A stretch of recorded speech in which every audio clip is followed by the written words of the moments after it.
It is Saturday, January 14th, 2023. I want to start this video out today. I want to share some bad news that took place yesterday. We had a sheriff deputy out here in Riverside, California lose his life. And Sheriff Chad Bianco came out, did a press conference last night. I thought it was really, really good, really from the heart. I think he's a great sheriff. And it's just such a sad state of affairs. Got Nugget here going nuts out here. She wants to say hi to everybody. You know, at least a little bright side of life right here with all the bad things happening financially, socially. It's always good to just have a pet like this. Take the time that you have, enjoy time, put balance in your life, and just have a good pet in your life, ladies and gentlemen. Whatever it might be a bird, who cares? Just have something to put that balance in your life. I'm so happy that we have Nugget. She's been such a fantastic puppy. But getting back to this, you know, this deputy, 30 years old, lost his life, got called on a domestic violence call, and when he got there, he was in a gunfight. And we are watching the systematic breakdown of society. And Sheriff Bianco said something. He says, we are sadly in a time where people have zero respect for law, zero respect for people. He says, we're confronting individuals nationwide on a regular basis now who will engage in gun battles, just over arguments, things that can be diffused, where people can just go on their way. These people, these evil, demonic people now, they're engaging in gun battles with the police over an argument. Things that can be resolved right on the spot. And it's so sad. And watching this press conference yesterday with Sheriff Chad Bianco, just watching what is breaking down in society now and the evil that walks among us and what people are capable of doing to other people for no reason other than just because they feel like hurting somebody, or it's entertainment to them, or they're robbing somebody. I was watching on the news yesterday where somebody ran up to a woman from behind with a baseball bat and smashed her head in, and she dropped right to the ground. I don't know if she's alive. I don't know if she has brain damage. I've never seen anything like this. And I bring this up because, again, this economy is collapsing right before your very eyes. And I had somebody from the sheriff's department call me today, very high up, very good personal friend of mine, one of my very, very best friends. And they just cannot believe what is going on. And he said, you know, wait till the economy gets worse. That's what a higher up from the sheriff's department told me. Wait till the economy gets worse. Well, I mean, no shock, right? To all of us, we know. That's why we're preparing. But the average person has no idea what they're going to be dealing with in society, what other people are capable of doing to them. You know, this is a beautiful gated community here. People feel safe. People are out here golfing, having a good time. And a lot of people who live in gated communities feel like nothing will ever hurt them because they're inside the gates. Let me tell you, out here, there is so much crime inside the gates because people are coming through, jumping over the walls, not just in this area, but in a lot of the areas out here in the desert. They are coming over those gates, and there's huge amounts of theft and break-ins going on. And the average person just doesn't think anything bad will happen to them. They think they're untouchable. They think they're safe behind the gates. They think that their alarm system will save them. They think that they'll just call the police as soon as something bad happens, and the police will be there in 2 minutes. These people have a false sense of security. They're delusional.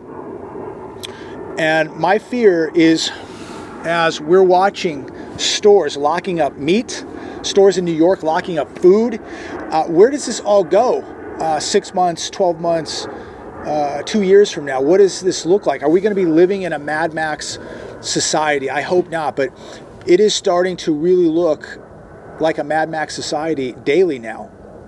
The amount of crime that is taking place and the types of crime that are taking place is so scary. So make sure you're prepared. Now, I want to shift gears here, talk about a few other things. Sid, Sid will be on the show, I think, in the next week or two. A lot of you have been asking about him. He's doing fine. But he sent me a picture yesterday. He was in Palm Desert, and a repo man looked like a Ford F-350 with a hook underneath. Opened up the door of about a 6-year-old Chevy Tahoe, Slim Jimmed it, hooked it, and booked it. So he sent me a picture of that. So, I mean, it's happening like daily, but I mean, to have Sid send me a picture of a repo man Slim Jimming Tahoe and then hooking it and taking off. I mean, it's hitting home.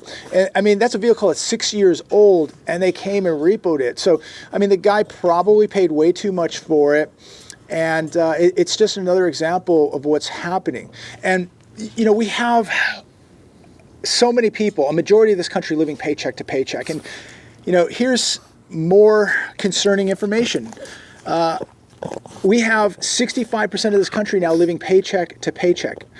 And I was watching an interview this morning with a woman. Her and her husband make $120,000 a year, and she says they're living paycheck to paycheck. They can't save money, and she just thinks it's absolutely just crazy that a couple makes $120,000 a year and they're struggling now. And yes, people can say, well, you know, cut this down, cut that back. But, you know, there was a time, maybe, you know, a couple years ago, 120 grand, you could live quite comfortably. But what's happening now with energy costs and gas, food prices, and insurance, your once middle-class lifestyle is eroding abruptly. Nearly 1/3 of American workers make less than $15 per hour. Let me repeat that. Nearly 1/3 of this country, that's 30%, or excuse me, 33%. 33% of this country makes less than $15 per hour. This is unsustainable. This economy is in big trouble, ladies and gentlemen, because how do you support an economy where a third of the American workers make less than $15 an hour? What happens as we begin to see gas prices surge this summer? That's going to happen. And they can push inflation down, tell you everything is okay, but don't forget, they depleted the strategic petroleum reserves in order to do it. And you know, the main reason why inflation is down? Because of gasoline. And how did they do it? They depleted our strategic petroleum reserves. Really a threat to our security, because that oil shouldn't be used to cover up inflation. That oil should be there in case of emergency, in case we go to war, in case of any type of an emergency. That's what it's there for. It shouldn't be used for political or financial purposes. Here's an article, Living Paycheck to Paycheck on MarketWatch. It has become the norm. Inflation takes its toll on American finances as emergency funds run dry. That on MarketWatch, again, 65% of this country living paycheck to paycheck. Here's one. 6 in 10 Americans don't have $500 in savings. So when does it officially get bad in America? Because there's still people out there telling you how good it is and that the consumer is still strong. I mean, we have so many people coming on these television shows, including Jamie Dimon yesterday, saying the consumer is still strong. Even though they'll be broke by the end of summer, they're still strong. Yet 6 in 10 Americans don't have $500 in savings. So when does it get bad? When it's 7 in 10? 8 in 10? 9 in 10? Somebody please tell me, when does it officially get bad? How many people in America that won't have $500 for an emergency? What is the official number where we go, hey, you know what, it's getting pretty bad? 7 out of 10, 8, 9. Right now, it's 6 out of 10. And I guess the consumer's strong because only 6 in 10 Americans don't have $500 in savings. Unbelievable. What has happened to common sense, ladies and gentlemen? Average income in America, what salary in the United States puts you in the top 50%? This was very interesting. And again, it's telling you and I, if you read the data here, that this is unsustainable. According to Social Security data, the average median income was $37.5 thousand. Think about the average car payment is about $500-$600, cell phone bill $100, rent $2,200 to $2,500. Out here, you're living in poverty if you're only paying $2,000. Don't forget Uncle Sam too. He's going to get his too. So what's left? The top 1%, if you are in the top 1%, you're making over $250,000 a year. To be in the middle, to be in the top half of all earners, you earn between $25,000 and $29.99 thousand. Just a little bit under $30,000. So basically $25,000 to $30,000. You're in the top 50%. 44.76% earn less than $30,000 here in America. That's nearly 50%. Nearly half of Americans earn less than $30,000 a year. This is appalling. And they want to raise your taxes. Go to the grocery store. Everything is up 10, 20, 50, 100%. And we have almost half this country earning less than $30,000 a year. And when gas is back to $5, $6 a gallon, it's going to get very, very brutal for a lot of people. Here's an article that I pulled up. And this article was from January of 2021. Nearly 6 in 10 Americans withdrew or borrowed money from their retirement. This is back in January. This is 2 years ago. 60% of Americans were borrowing money out of their retirement. So we have been watching, these people who were asking me a year ago, when's it going to collapse? So you could go back a couple years ago and it was already collapsing. We went back 2-3 years ago filming videos of the retail apocalypse and how many stores were vacant and how many stores were closing. And right here in 2021, January 2021, 6 in 10 Americans withdrew or borrowed money from their retirement. Again, this is a death by 1,000 slashes, 1,000 cuts. This economy has been collapsing for years, and now people are just now beginning to realize it because they can't save money. Savings rate is at an all-time low.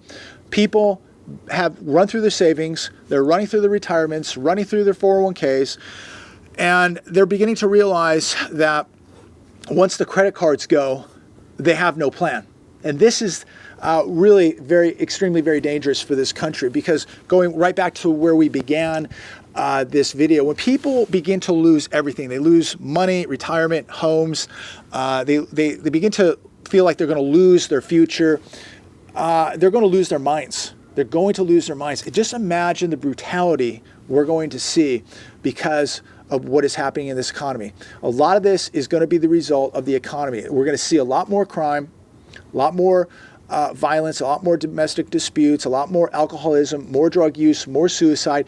I wish I had better news for you, ladies and gentlemen, but here we go again, losing another deputy yesterday, all for nothing. Again, the lawlessness, no respect for people, no respect for law, no respect, period. And we're dealing now with a society unlike we have ever seen before. And people don't think twice about really hurting you for no reason. You look at them funny, you say something to them that they don't like or agree with. Maybe there's some kind of road rage taking place. The road rage out here is absolutely gone ballistic. But you don't know what you're going to run into from day to day now. And that's why I am so repetitive daily that you're all getting in better shape, that you're all training, that you're using situational awareness so that you can avoid situations. The best way to win is to avoid these situations. You don't want to engage with these people, do everything you can to avoid and just go the other way. But if you have to engage, make sure you're trained because, there is a very, very high probability at some point in the next year or two, you may have to engage somebody who is threatening you, your family, who's kicking in your front door. And again, the alarm system, the phone is not going to help you. You're on your own. You may have to be on your own for 5 minutes. You may be on your own for an hour before help arrives. So what are you going to do? You need to start thinking about these plans. You need to start thinking about backup plans. You need to start thinking about if somebody got into your house at 2 a.m., what's the plan for you and your family? It's already too late to call the police. It's too late for the alarm. They've breached it. They're in your house. What are you going to do? You need to be sitting down with your family, and you need to be having these discussions because these are becoming real life probabilities. I will close with this. First signs of recession. It will emerge from earnings. This on Yahoo Finance. We're going to get more earnings this week. And now the bank earnings were better than expected. What a shock. I'm sure there's no manipulation there, no cooking of the books, right? But when we look at what the devastation over the past year to so many sectors, what will the earnings look like and what effect are they going to have on these markets, these rigged markets? To me, it doesn't even matter. The stock market is so detached from reality. When you look at the data that I'm sharing with you today, 60% don't have $500 in savings, 65% living paycheck to paycheck. Did the market help you in any way over the past week going up? Did it help any of these people? Have they recovered? Are they seeing more opportunity? Do they feel safer in their neighborhoods? Are they paying less taxes? Are they going to the grocery store and able to buy more food, or are they continuing to be able to save less money? Do they have less purchasing power, less opportunity?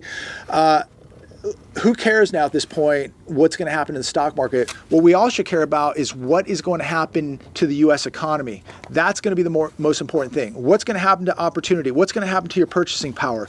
What's going to happen to you and your family a year from now?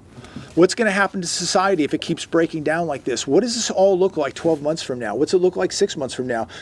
I think we have to stop denying what is taking place. I think we have to really be honest with ourselves, be honest with our families, be honest with our friends, what is happening, and take whatever measures we have to prepare for it.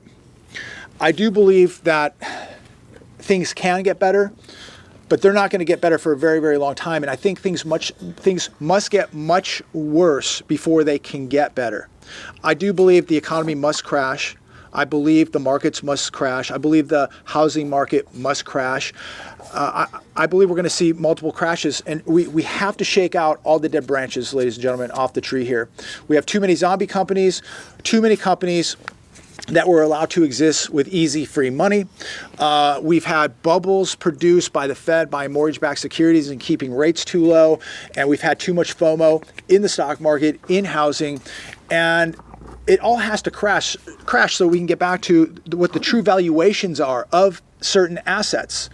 And there's been too much manipulation in gold, in silver, and all this has to crash. And when it does, we're going to find out the real true values of these assets, like gold, like silver, like real estate.